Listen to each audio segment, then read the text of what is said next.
Bienvenue dans une nouvelle routine de l'esprit. Cette semaine, on va voir comment se fixer des objectifs et les tenir.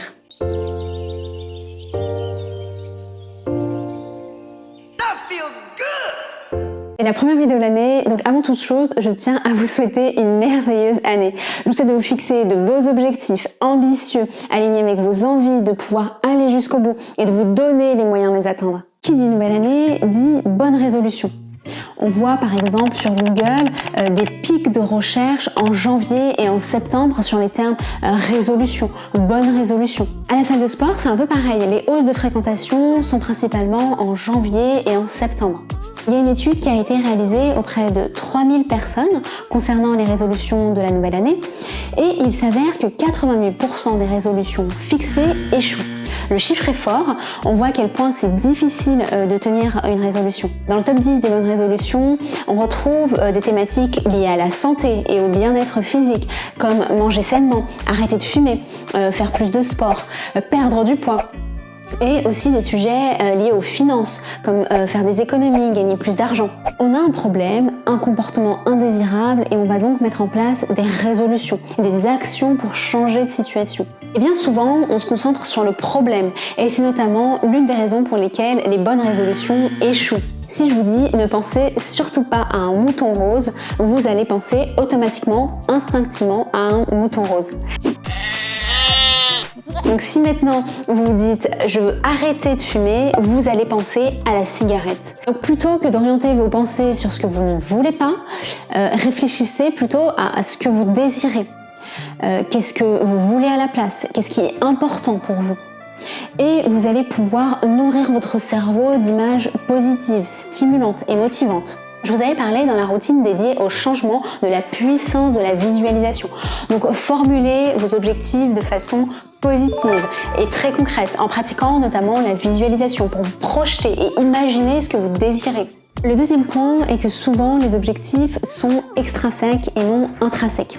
Par exemple, un de vos amis s'inscrit à la salle de sport et vous demande de s'inscrire avec lui. Peut-être que dans votre entreprise, c'est mal vu de ne pas être manager à partir d'un certain nombre d'années d'ancienneté. Et donc, vous allez vous fixer cet objectif alors même que vous n'êtes pas intéressé par des fonctions managériales. Si vous démarrez la formulation de vos objectifs par « il faut que » ou encore « je dois », en règle générale, c'est pas vraiment bon signe. Revenez toujours au sens, au pourquoi. Pourquoi vous souhaitez réaliser cet objectif? C'est important de vous questionner sur vos motivations personnelles pour éviter justement de vous fixer des objectifs définis par des standards, des normes, des comparaisons sociales. Des recherches menées par 2 psychologues suggèrent que des objectifs intrinsèques impactent positivement notre bonheur, notre épanouissement et notre satisfaction globale. Des objectifs personnels, efficaces et significatifs doivent se baser sur vos valeurs fondamentales. Donc assurez-vous que vos objectifs restent en cohérence avec vos propres valeurs.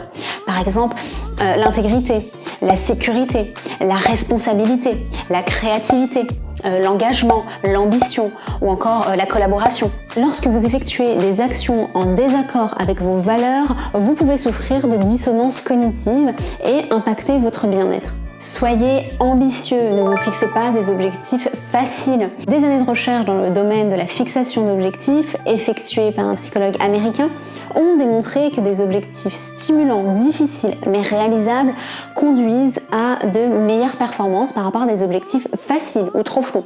Les objectifs ambitieux vous permettent d'élargir votre pensée, ouvrir le champ des possibles, d'apprendre de nouvelles choses, élargir vos connaissances, vous donner l'envie de vous dépasser.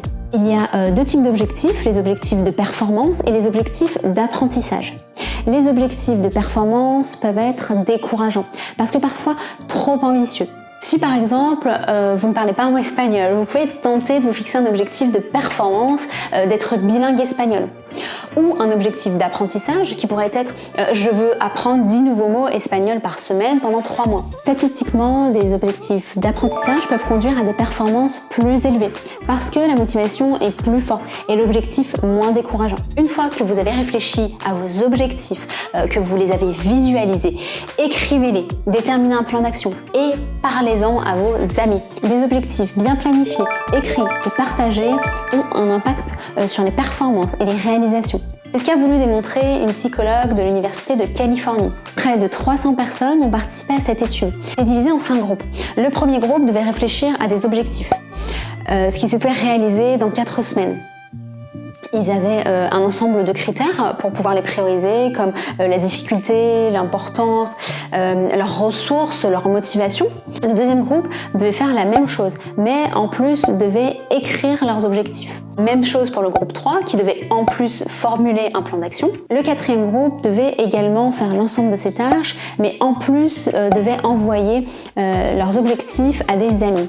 Et enfin, le dernier groupe devait faire la même chose, mais en plus envoyer un suivi chaque semaine de leur progrès. À la fin de l'étude, le premier groupe n'a même pas atteint la moitié des objectifs fixés. Ceux du groupe 4 ont atteint 64% de leurs objectifs déclarés. Ceux du groupe 5 ont eu le plus de succès, en atteignant près de 80% de leurs objectifs. Partager fréquemment vos progrès augmente vos chances d'atteindre vos objectifs. Avoir des objectifs est important. Se fixer des objectifs permet de donner un sens à votre vie, de vous accomplir, de vous épanouir. Donc pour cette nouvelle routine, identifiez vos objectifs personnels et positifs, en cohérence avec vos valeurs. Réfléchissez à vos envies. Qu'est-ce que vous souhaitez apprendre? Qu'est-ce que vous souhaitez accomplir? Osez rêver. Vous pouvez utiliser par exemple la visualisation ou un mood board pour trouver l'inspiration. Essayez d'avoir des objectifs le plus précis possible, smart, spécifiques, mesurables, atteignables, réalisables, définis dans le temps. Deuxièmement, rédigez ensuite votre plan d'action. Quelles sont les étapes pour accéder à vos objectifs? Et communiquez, partagez votre plan d'action à vos proches, des personnes encourageantes qui vous soutiennent. Enfin, partagez et célébrez vos progrès. Partagez vos succès auprès d'amis, de proches, des amis qui vous soutiennent, une communauté bienveillante, et célébrez vos progrès pour libérer la dopamine et rester motivé, impliqué à poursuivre vos objectifs. Pour aller plus loin, je vous recommande d'aller regarder également la routine dédiée au changement.